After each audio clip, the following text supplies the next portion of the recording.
let's talk about what a trade paperback is. A lot of comic book collectors, nerds as it were, get into arguments about what a graphic novel is and what a trade paperback is.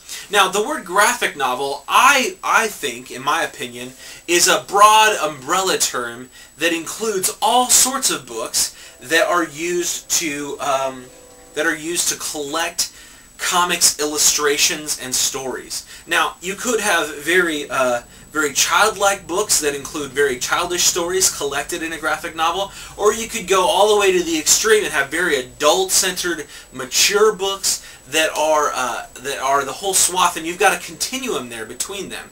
And roughly right about in the middle of that continuum is the trade paperback. Now, comic book enthusiasts will tell you that this is not a graphic novel. This collected version of comic books into one novel is called a trade paperback. Trade paperback just means that it's published in a paperback format. It's not a hardcover, and the word trade means that it's a previously published work collected into one story. Now, it's interesting, what a trade paperback does is it collects an entire story arc, usually, of a comic book story. So instead of the comic book collector running around trying to find all 6 or 7 issues to one story, they can go pick up a trade paperback and the entire story is included within the book. Now, that's a really cool thing. One of the interesting things about the phrase trade paperback is sometimes comic book collectors even include hardbound versions of the same thing, and they still call that a trade paperback. It's kind of a phrase that's not really very appropriate, yet comic book readers use them all the time. Let's talk about some of the other genres within the graphic novel big umbrella. We already talked about trade paperbacks, which include superhero stories, and those stories are mostly published in the major publishing companies like DC Comics and Marvel Comics. Anything published outside of those two companies is generally referred to as an indie comic or indie graphic novel. The major publishers outside of DC and Marvel are Image Comics, Dark Horse Comics, and then you've got some even smaller companies like Drawn and Quarterly, First Second, and there are several other even smaller, and you can even publish your own graphic novel by yourself, and you can create your own tiny little publishing house to do that. Let's talk about some more genres, though. The first genre I want to talk about is biography. Now, I'm a sucker for nonfiction work, and a lot of the stuff that I have and the stuff that I've reviewed on the Graphic Novel Gems show is nonfiction stuff. Biographies, though, I'm a sucker for these as well. Here's a Johnny Cash biography. Here's one about a Canadian leader who led part of the Canadian people to independence, so to speak. And here's one on Martin Luther King Jr. Here's a genre as well. These are book adaptations, similar to movies being adapted from books. Comic books are also adapted from other books. This one's called City of Glass. Here's the classic Fahrenheit 451. And here's a bunch of short stories by Mark Twain compiled into an anthology. So that's kind of cool. Another genre within the graphic novel medium is the travelogue. This is the trifecta of my favorite kind of graphic novel.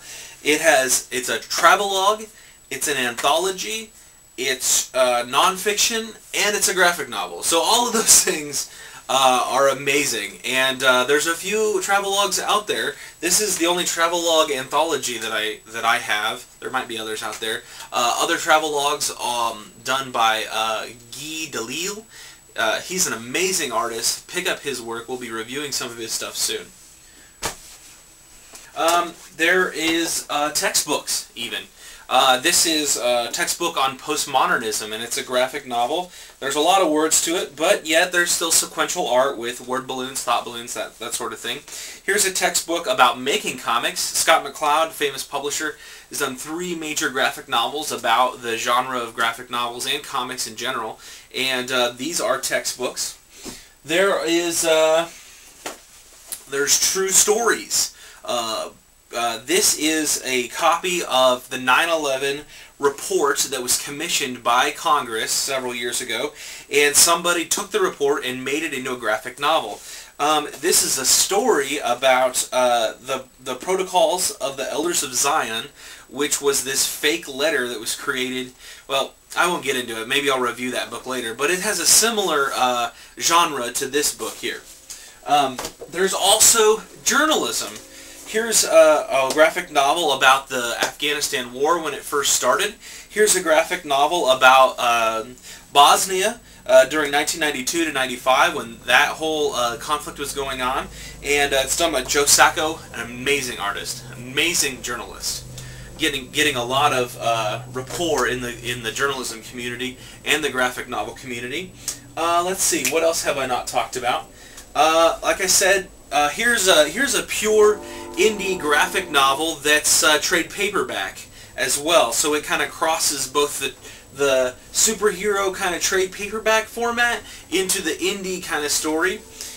Here's a, I'm not sure if this is fictional or non-fictional. It's a great indie book by Rutu Modan about life in Jerusalem. Here's another adapted book called Journey into Mohawk Country. Basically, it's the journals of this guy who came to unsettled New York State when it was still full of Native Americans, and took his journal entries and turned it into a graphic novel. How cool is that? So, as you can see, there's a lot of different genres within the graphic novel spectrum. There's literally been every genre. You've got horror, you've got sci-fi, you've got romance, you name it, it's out there. But let's talk for a few minutes about some books that don't quite make it into the graphic novel subheading. For example, if you go to the humor section at your local bookseller, you'll find what I call daily comic strip treasuries. Here's some examples for you.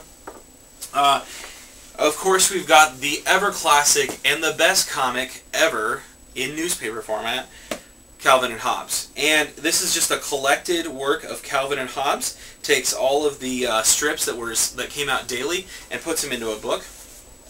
Here's a book that was published on the internet. This is webcomics. Get Your War On publishes politics. It's a satirical politics kind of webzine thing about the war that started shortly after 9/11. And here's another funny, what I call a treasury, and it's called The Book of Bunny Suicides, and it collects a bunch of fun comic strips about bunnies and why they want to kill themselves. Also, within sort of, kind of, but not really the genre of graphic novels, are books that have graphics in them, but don't necessarily tell a sequential story. Now, I'm not sure where you would put these other than the humor section or the graphic novel section, but still they're great. And I've got several books that kind of fall into this category. I don't like to call it a gray area. I like to call graphic novels a whole rainbow of stuff, and there's many colors within that graphic novel rainbow, and that's one of them. Also, this is a book called The Wolverton Bible. It collects a bunch of great illustrations that Wolverton did. He was an illustrator for, I think, Mad Magazine and a few other magazines, and he also did these amazing, gorgeous pictures for the Bible. And this just collects them. It doesn't tell a sequential story, though, within the book. It just collects a bunch of his amazing illustrations. So does that count as a graphic novel? Maybe, maybe not. Well, this has been episode 0. I haven't explained everything. In fact, I encourage you to go on Wikipedia and go on the internet and check out the discussions on what exactly is a graphic novel, what is a trade paperback, and form your own opinion. In the meantime, I'm going to be reviewing all sorts of books that fall under that gigantic umbrella of graphic novels. Hi guys, if you like our stuff, I ask that you forward some of our shows to some of your friends. Maybe there's an episode that you really like or that you found really interesting, or a book that you really like. Send me a note, or send your friend a note. Either way, the word gets spread. The word of mouth is the best thing on the internet, and I ask that if you like our show, that you spread it around. And I know what's happening.